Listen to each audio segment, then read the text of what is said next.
नमस्कार दोस्तों, स्वागत है आपका A to Z स्टोरीज अद्भुत ऑफिशियल पर। साधु संत फकीर गुरु रहबरों की सदा ही जय जयकार। सतगुरु कबीर जी महाराज कहते हैं, यह संसार एक हाट है। हाट यानी एक हट्टी, दुकान, एक बाजार है। यहाँ सब कुछ है, किंतु जो होना चाहिए वही नहीं है। जैसे कहा जाता है, ये दुनिया है मंडी पैसे की, हर चीज है बिकती उसका भाव है।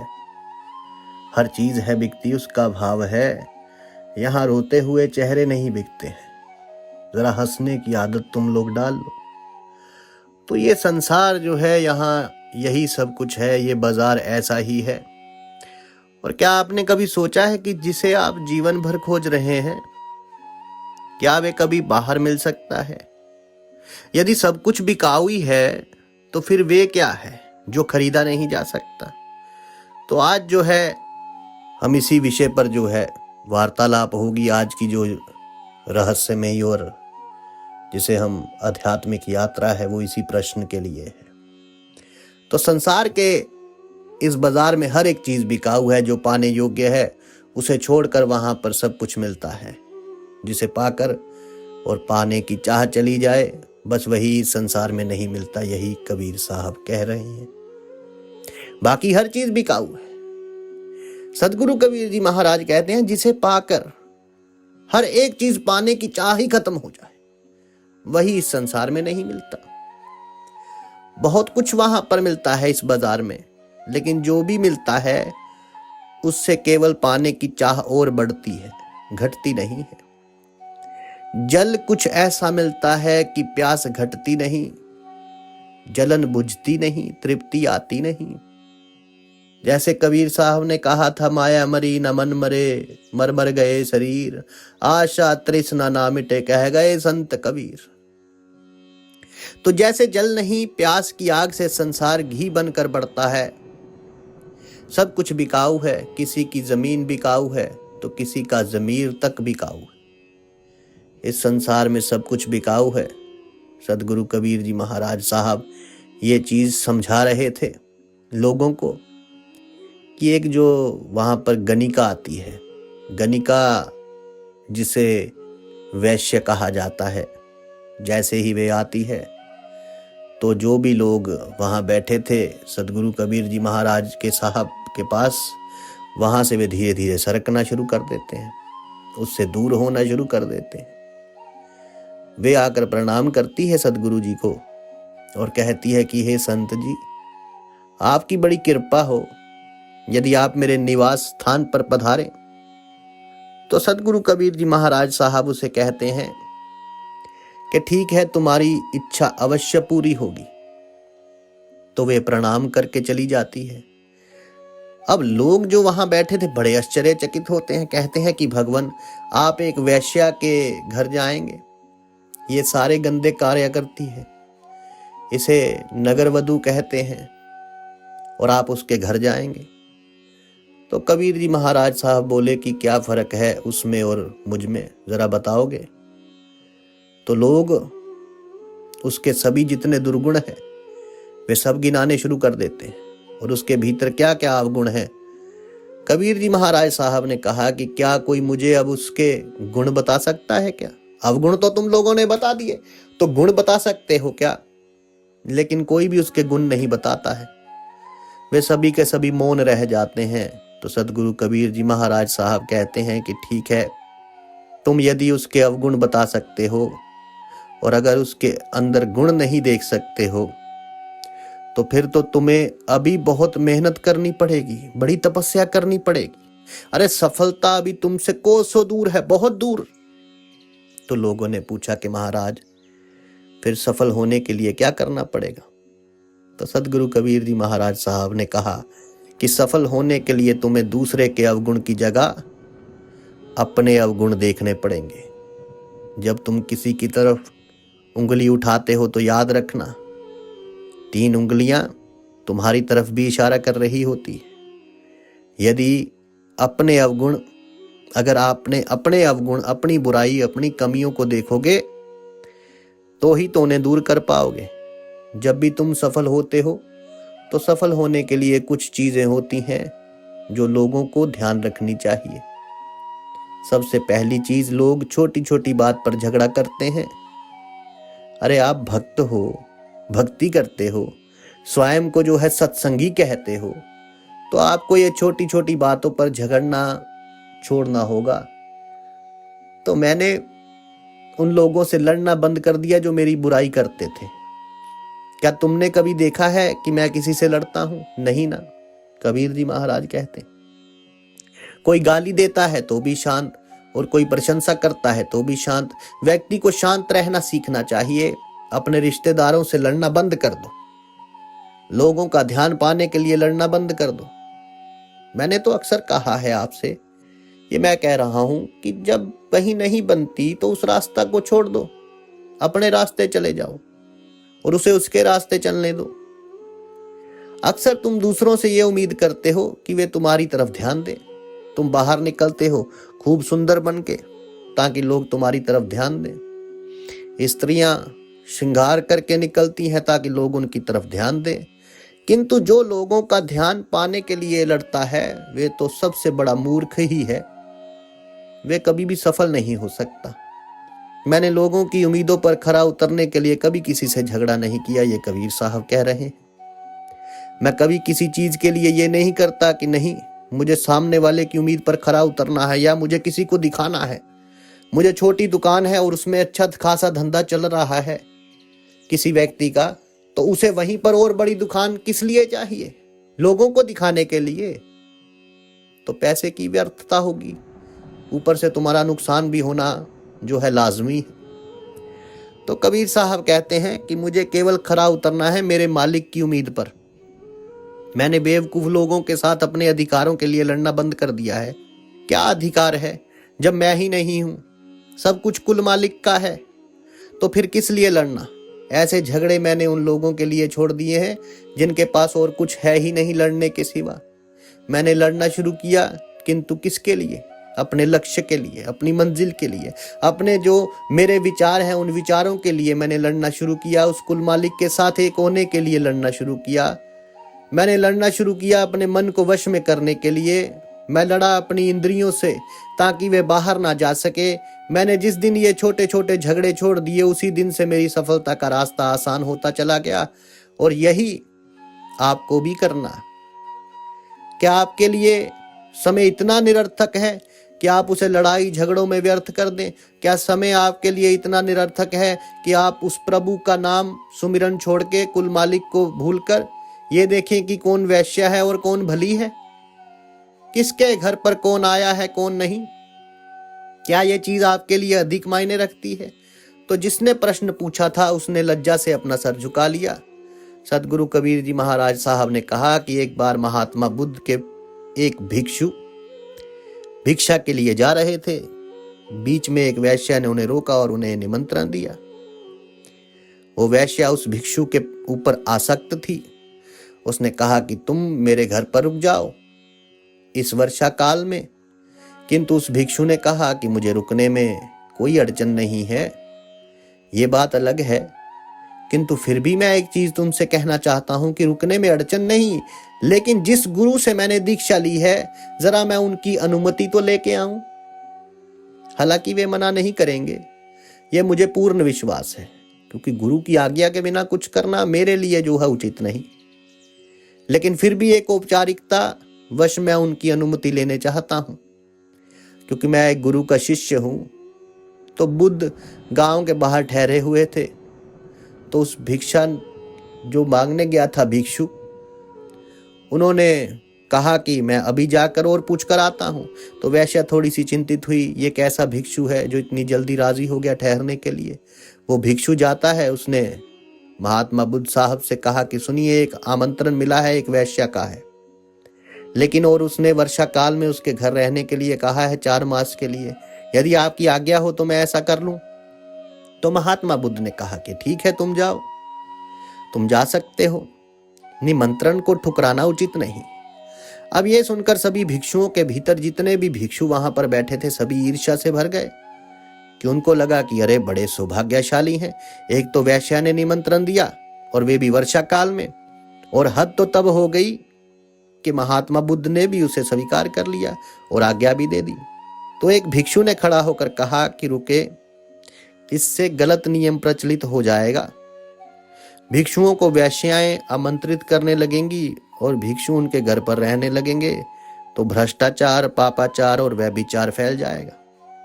ऐसा नहीं होना चाहिए। तो जिस प्रकार अभी आप लोगों ने कहा इसी प्रकार उस समय भी यही बातें हुई थी, कबीर साहब कह रहे हैं। क्योंकि समाज है, लोग तो वही है, सोच तो वही है। जब लोगों की सोच ही नहीं बदली है तो उस समय के लोग हो या इस समय के लोग हो क्या फर्क पड़ता है। हजारों वर्ष बीते किंतु फिर भी लोगों के मस्तिष्क में आज भी वही विचार चल रहे हैं।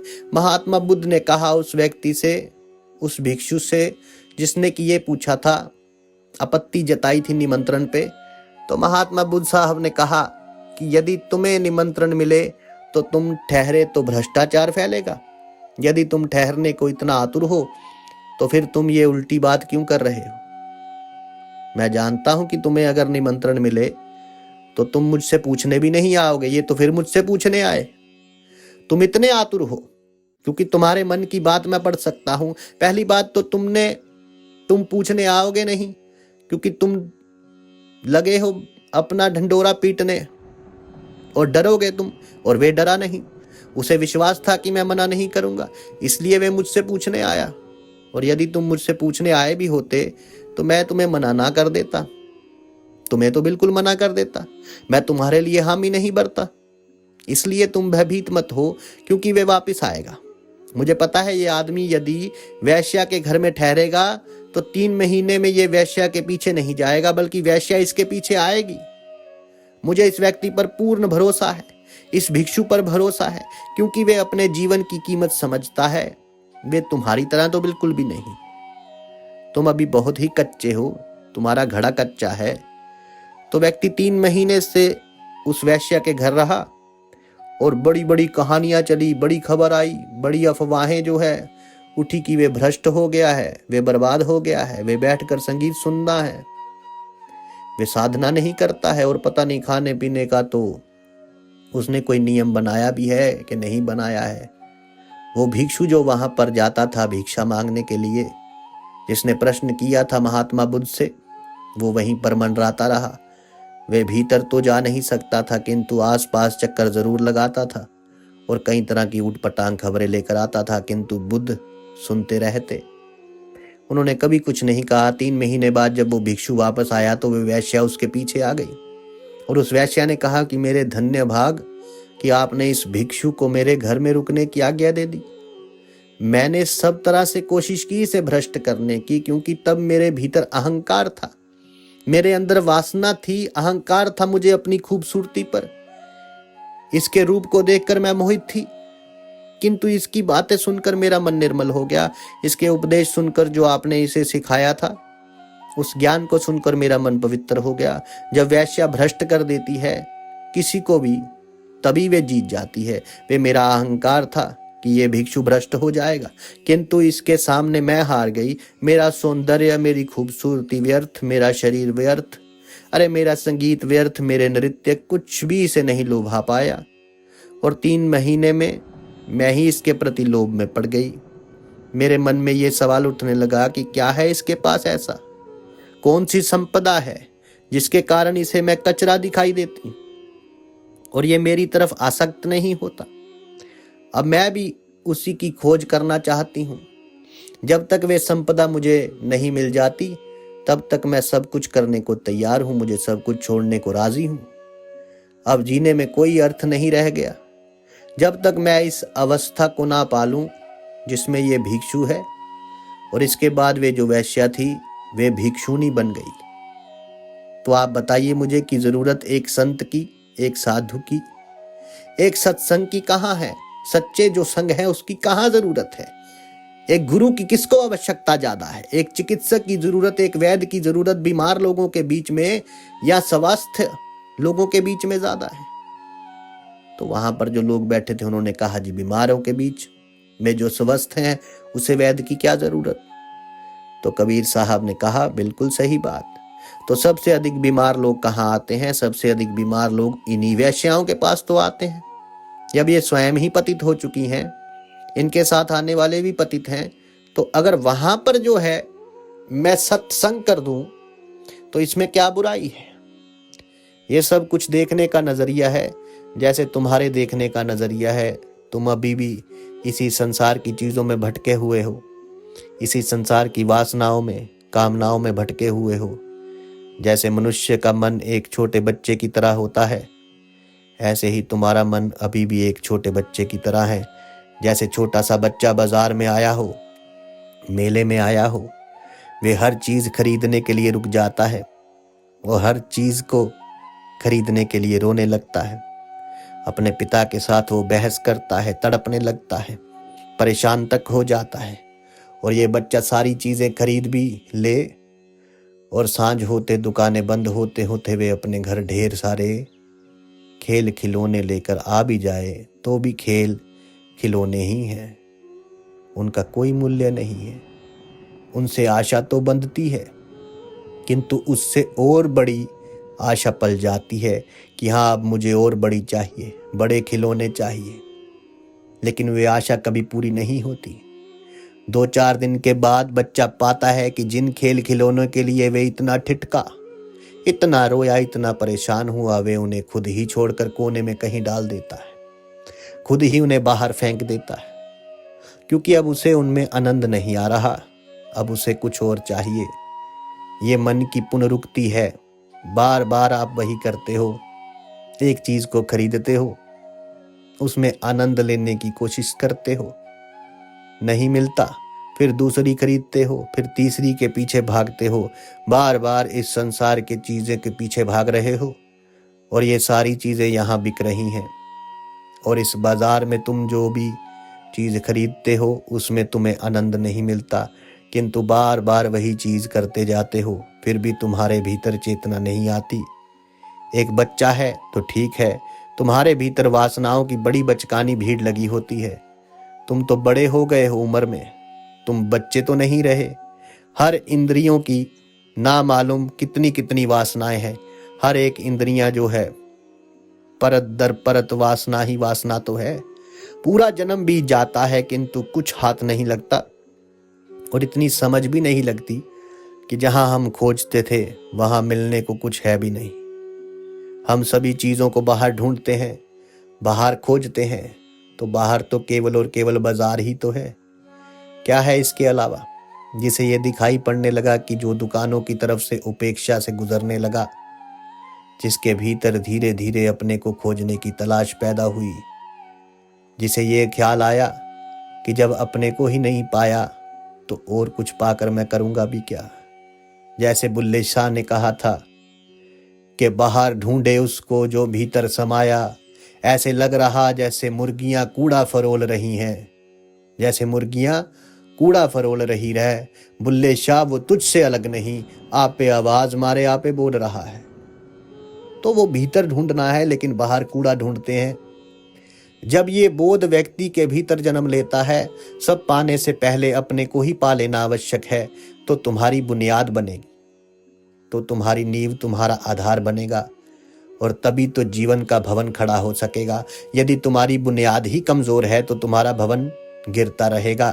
तुम फिर बनाओगे, फिर गिर जाएगा। जैसे रेत का महल बनाते हैं, रेत का भवन बनाते हैं, हवा आती है या पानी गिरता है और वे फिर गिर जाता है। तो यदि वे बार बार गिर जाए तो कसूर किसका है? क्या गुरु का कसूर है, या हवा का कसूर है, या पानी का कसूर है, समय का कसूर है? किसका कसूर है?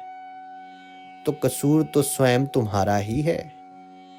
मैं तुम्हें बार बार समझाता हूं कि इंद्रियों की दौड़ में मत उलझो। सदगुरु कबीर जी महाराज साहब कह रहे हैं, मन की व्यर्थ वासनाओं और उन वासनाओं से पार हो। उन वासनाओं के पार होना इतना सहज नहीं है, इसलिए जो कहता हूं वे करो। एक एक चीज को पकड़ो और अपने भीतर से बाहर निकलो। एक एक चीज को ध्यान से देखो, हमेशा सतर्क रहो, सजग रहो। इस जीवन को जीना है तो बहुत सजगता के साथ जीना है। जवानी, हुसन, अहद, पैमा, कह कहे नगमे, कोई रसीले होठों को देखता है, कोई निगाहों को देखता है, कोई मरमरी बाहों को देखता है। यहाँ हर चीज बिकती है। खरीदारों, बताओ तुम क्या खरीदो। इस संसार में कोई ऐसी चीज नहीं है जो बिकती नहीं हो, और जो चीज बिकती नहीं है वही है वास्तविक चीज जो तुम्हें चाहिए। तुम्हें भरे बाजू मिलेंगे, गठीले जिस्म मिलेंगे, तुम्हें सारी चीजें मिलेंगी, धन दौलत मिलेंगे, बिलखते पेट मिलेंगे, रोती हुई गैरतें, सहमी हुई आहें मिलेंगी। हर चीज बिकती है यहाँ पर। तो बताओ तुम क्या क्या खरीदोगे। सब कुछ बिक रहा है, सिर्फ एक तुमको छोड़कर।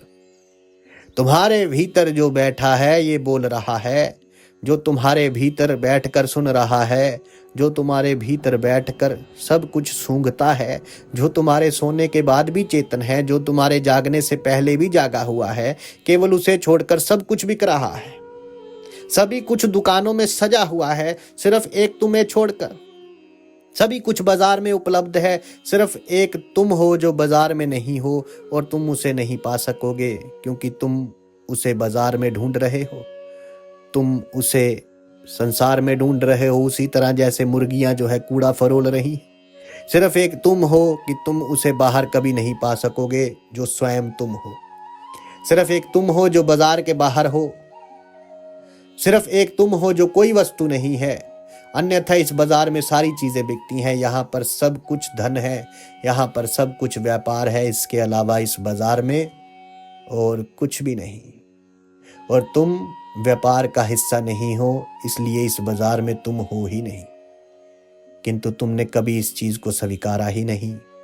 तुम्हें बाहर की सारी चीजों का ज्ञान है, तुम हर चीज को समझना चाहते हो, और ये जितनी चीजें हैं तुम सब की समझ रखते हो, किंतु तुम्हारे पास आत्मा नहीं है, इसलिए तुम उसे समझ नहीं पाते, क्योंकि आत्मा बाजार में बिकती नहीं है, इसलिए वे तुम्हारी समझ के बाहर है।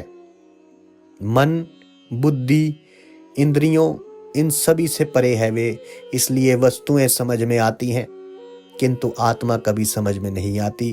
कोई जिसका मूल्य हो उसी की तो तुम्हें समझ होगी, किंतु आत्मा का क्या मूल्य है, वे तो अमूल्य है। आत्मा का कोई मूल्य नहीं। इसलिए पहले अपनी दृष्टि को ठीक करो ताकि तुम्हारी सारी भ्रांति मिट जाए, क्योंकि तुम्हारी बुनियाद ही यदि गलत हो गई तो महल वे भी तो गलत बनेगा। तुम इस बाजार से परे हो, जहां वस्तुओं की दौड़ समाप्त हो जाती है, वहीं पर इंसान की अपनी खोज शुरू होती है। जिस प्रकार बुद्ध के उस शिष्य ने वस्तुओं की दौड़ में नहीं भाग लिया, वे उस वैश्या के पीछे नहीं गया, बल्कि वे अपनी खोज में रहा, तो अंत वे वैश्या भी उसे ही खोजना शुरू कर दिया। उसने भी, वे भी अपनी खोज में लग गई। ठीक इसी प्रकार तुम्हें भी अपनी खोज करनी होगी, और जब तक तुम वस्तुएं मांगते रहोगे, फिर चाहे वे वस्तुएं तुमने जाकर मंदिर में परमात्मा से ही क्यों ना मांगी हो, तुम बाजार की ही तो मांग कर रहे हो, वस्तुओं की ही तो मांग कर रहे हो। चाहे वे वस्तुएं तुमने स्वर्ग में क्यों ना मांगी हो, चाहे तुमने पृथ्वी पर क्यों ना मांगी हो, इससे कोई फर्क नहीं पड़ता।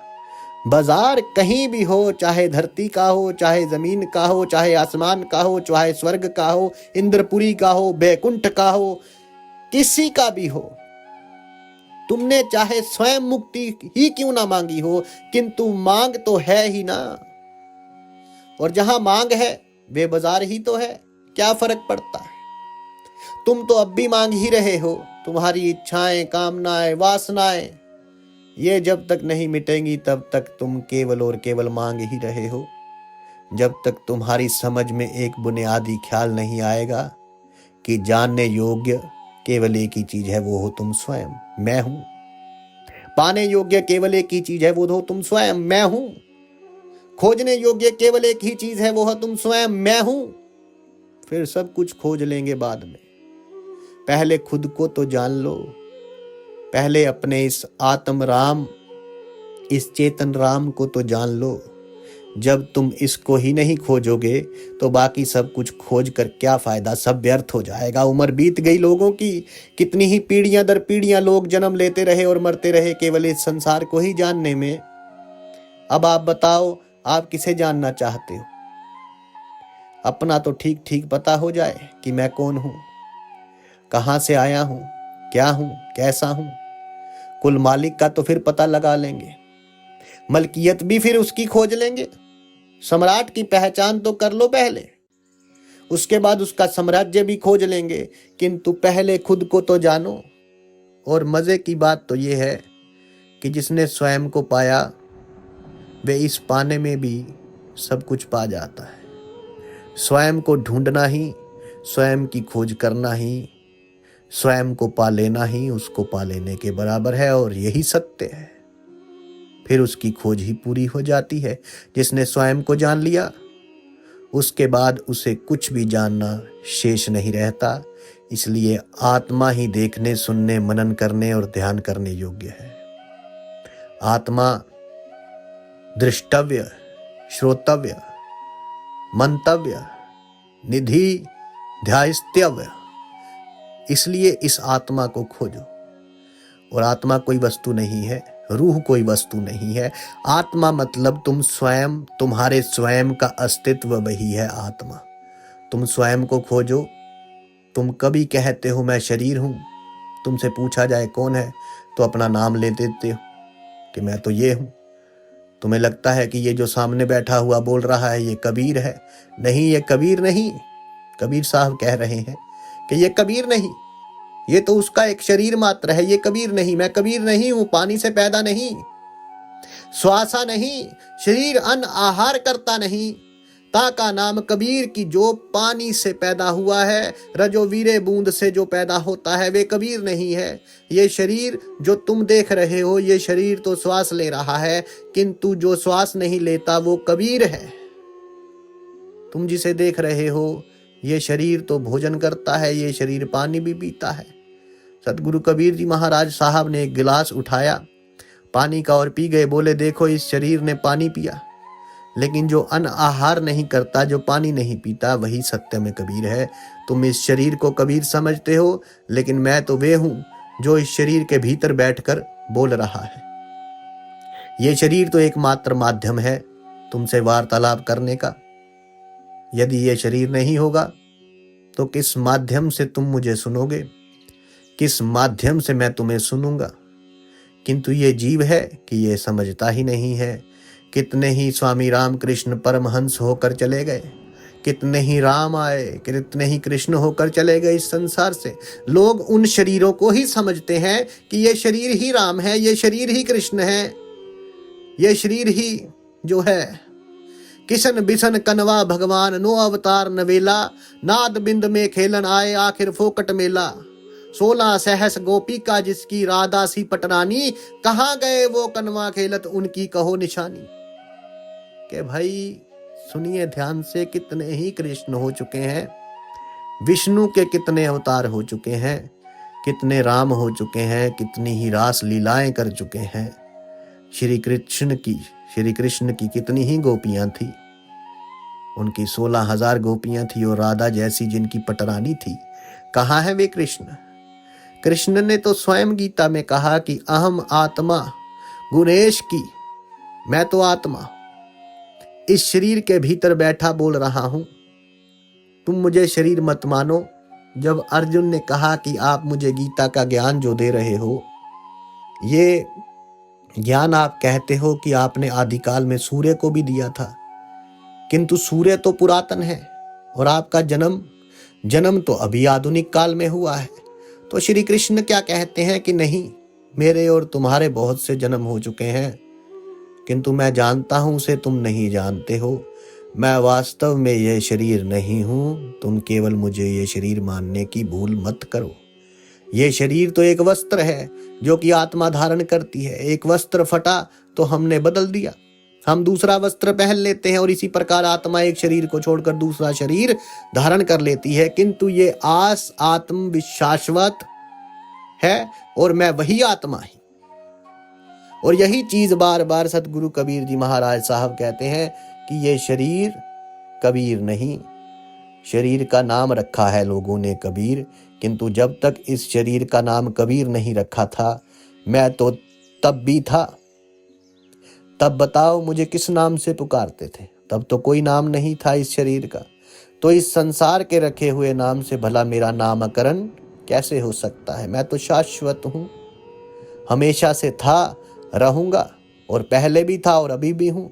मैं चारों युगों में आता हूँ, कभी सत्य सुकृत बनकर, कभी करुणामयी बनकर, कभी कबीर बनके, तो कहीं मुनिंद्र बनके, कहीं जोगजीत हूँ मैं ही ज्ञानी हूँ, मैं हर रूप में हूँ और सभी रूपों से अलग भी हूँ।